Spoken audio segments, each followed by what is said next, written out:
कुमार पूछते महाराज, जो धन चुरा लिया जाए संत जन उस धन को अपना नहीं मानते, और जो संतों का धन है वह संसार में कोई चुराने वाला नहीं है। इसलिए हे नारद जी महाराज, कृपा करके बतलाइए। नारद जी के प्रति जब सनत कुमार चारों भैया ने सहानुभूति जताई तो नारद जी कहते हैं कि पुष्करम च प्रयागम च काशीं गोदावरीं तथा हरिक्षेत्रम कुरुक्षेत्रम श्रीरंगम सेतुबंधनम। चारों भैया के चरणों में प्रणाम करके निवेदन करते हैं कि हे भैया, एक दिन मैं सत्संग की इच्छा से महाराज भ्रमण करने निकला।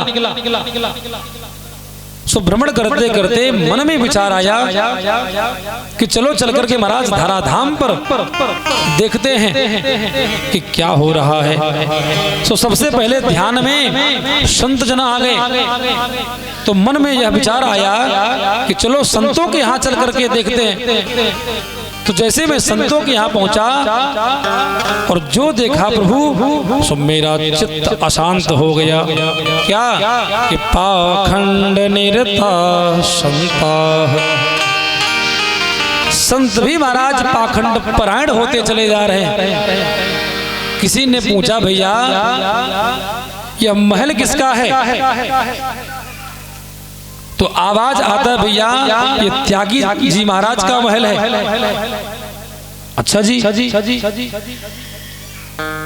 किसी से पूछा, महाराज कि ये बच्चे किसके टहल रहे हैं? तो उत्तर आता है, ये ब्रह्मचारी जी के बच्चे टहल रहे हैं। महाराज नाम ब्रह्मचारी और बच्चे गली गली टहल रहे। नाम है त्यागी जी महाराज और बड़े बड़े महाराज अट्टालिकाएं बना करके बैठे हैं। और क्या बोले, भैया इतना शोर कहाँ से हो रहा है? बोले प्रभु, मौनी बाबा के यहाँ हल्ला गुल्ला मच रहा है। नाम मौनी बाबा और सबसे ज्यादा शोर वही मच रहा है। पाखंड निरता संता, संत भी महाराज पाखंड प्राण होते चले जा रहे। सुचित अशांत हो गया। मन में आया महाराज कि चलो चल करके गृहस्थों के यहाँ देखते हैं। सो गृहस्थों के यहाँ पहुंच गया महाराज। वहां तो और विडंबना कि तरुणी प्रभुतागे श्याल को बुद्धिदायक कन्या विक्रयणो लोभात् दंपतीनां च कल्कनम। तरुणी प्रभुतागे है महाराज, माता पिता जन की सेवा तब तक जब तक माता पिता जन तिजोरी की चाबी न सौंप दे तब तक। और जैसे ही तिजोरी की चाबी सौंपी, सो घर में देवी जी का चलावा चल गया। और उसके बाद माता पिता जन की खटिया या तो घर के किसी कोने में या तो तीर्थ स्थान में पड़ जाती है। और क्या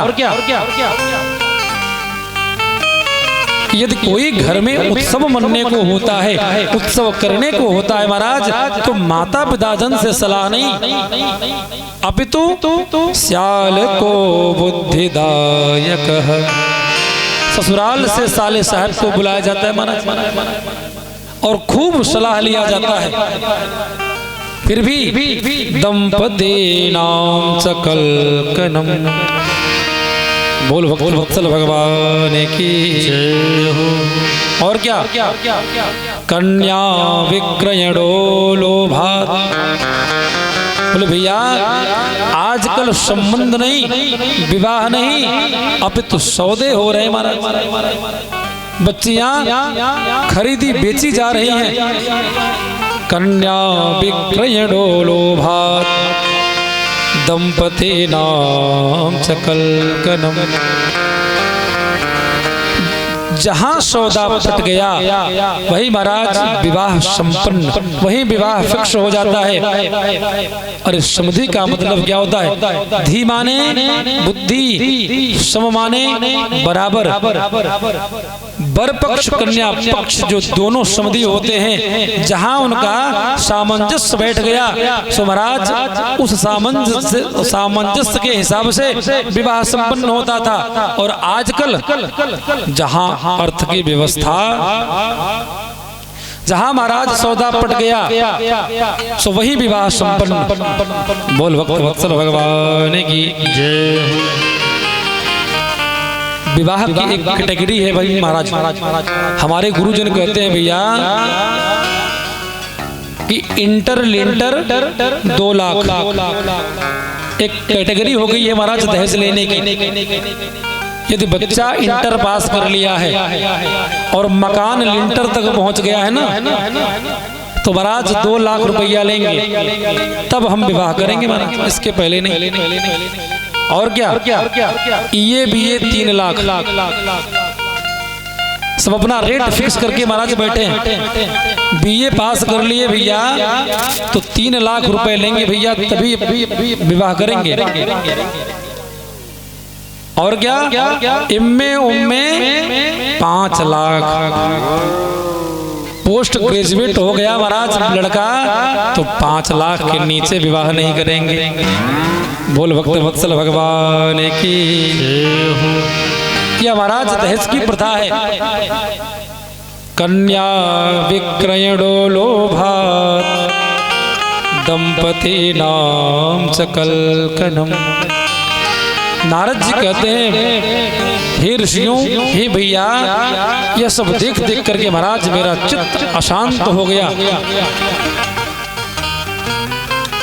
तो मेरे मन में एक स्मरण आया कि चलो चलकर के महाराज वृंदावन धाम को देखते हैं कि जहां प्यारे प्रभु ने अभी अभी लीला संवरण करके गोलोक धाम को गए हैं। और जैसे ही पहुंचते हैं सो नारद जी कहते हैं भैया तत्राश्चर्यम मया दृष्टम। मेरी आंखों ने एक आश्चर्य देखा कि एक नवयुवती खिन्न मना बैठी है, उसके पैर पर 2 वृद्ध अपना सर रख करके लेटे हुए हैं और बहुत सारी युवतियां कोई पंखा झल रही हैं, कोई सांत्वना दे रही हैं, कोई जल पिला रही हैं। यह देख करके महाराज मेरा चित्त अशांत हो गया। पूछते महाराज, मन ही मन सोचने लगे नारद जी कि चलो चल करके महाराज इनके कष्ट का निवारण किया जाए। सो कुछ दूर जाते हैं सो मन में महाराज ख्याल आता है कि भैया यहाँ तो स्त्रियों का ही समुदाय भरा पड़ा है और मैं गया समस्या का समाधान करने। यदि किसी महिला ने मुझे यह कह दिया है बाबा तू क्यों स्त्रियों के समुदाय में चला रहा है, सो महाराज लेने के देने पड़ जाएंगे महाराज।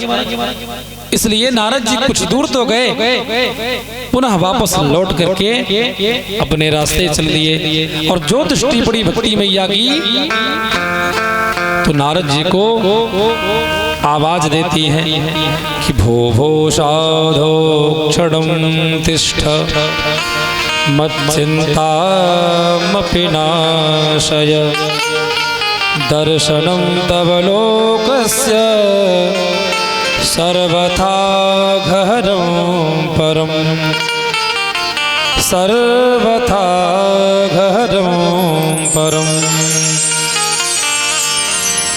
भो भो साधो क्षणं तिष्ठ। हे नारद जी महाराज, हे संत भगवान, कुछ क्षण के लिए ठहर जाइए। अरे हमने तो सुना है यदि संत का दर्शन हो जाए तो जीवन के सारे ताप समाप्त हो जाते हैं, सारे कष्ट दूर हो जाते हैं, और आप हमें देख करके अनदेखा करते हुए चले जा रहे हैं। तो हे नारद जी महाराज, कृपा करके मेरे कष्ट का निवारण करते जाइए। नारद जी कहते हैं भैया जब उस स्त्री ने मेरे प्रति सहानुभूति जताई उस समय पहुंच गया। मैंने पूछा कस्तम कौन हो देवी और का बिमऊ ये दोनों वृद्ध कौन हैं और का इमाह ये सारी युवतियां कौन हैं। बद देवी सविस्तारम स्वस्य दुःख कारणम